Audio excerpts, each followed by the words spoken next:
आजकल एक फिल्म की चर्चा चारों ओर है जिसका नाम है द कश्मीर फाइल्स।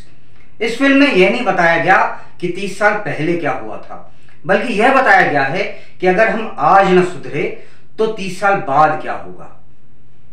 नमस्कार, मैं काफिर आस्थावान संकेत चतुर्वेदी भारत माता की जय के नारे के साथ संवाद न्यूज इंटरनेशनल पर आप सभी का स्वागत करता हूं। जैसा कि आप जानते हैं, कश्मीर भारत का अभिन्न हिस्सा है, तो एक हिंदुस्तानी होने के नाते मेरा ये फर्ज बनता है कि मैं भी कश्मीर में अपने भाइयों और बहनों, माताओं व बच्चों के ऊपर हुए जुल्म सितम की सच्चाई आप सबके सामने प्रस्तुत करूं।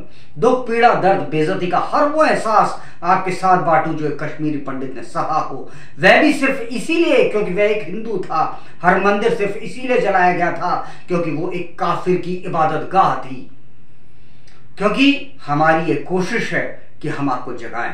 बात 1990 की है, जब कुछ तथाकथित डरे हुए शांतिप्रिय लोगों के द्वारा यह आरोप लगाया जाता था कि कभी कोई मुसलमान को देश का गृह मंत्री नहीं बनाया गया। तो पहली बार एक मुसलमान को देश का गृह मंत्री बनाया जाता है 1990 में, और उस शख्स का नाम था मुफ्ती मोहम्मद सईद। और इस शख्स के पदभार संभालने के साथ ही अचानक से कश्यप ऋषि के कश्मीर में जिहाद का नारा बुलंद होता है। मस्जिद के लाउडस्पीकर चिल्ला चिल्ला कर हिंदुओं को अपनी औरतों के बगैर कश्मीर छोड़ने की धमकी देते हैं।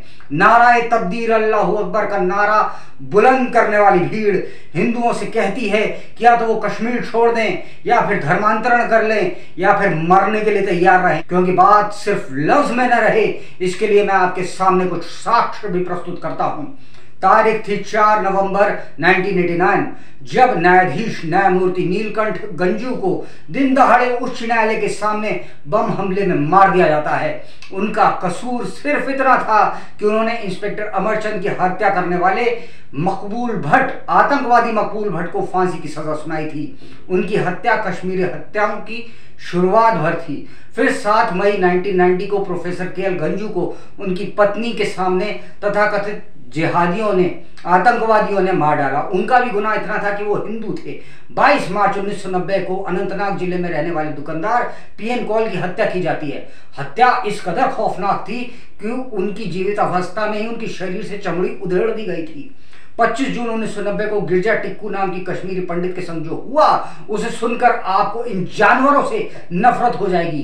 गिरजा टिक्कू का बलात्कार किया जाता है, फिर लकड़ी काटने की आरी की मशीन में उन्हें डालकर 2 टुकड़ों में काट दिया जाता है। दरिंदगी की इंतहा तब पार होती है जब यह सब उनके 14 वर्षीय पुत्र के सामने होता है। मैं जानना चाहता हूं, अगर यह हैवानियत नहीं तो और क्या है।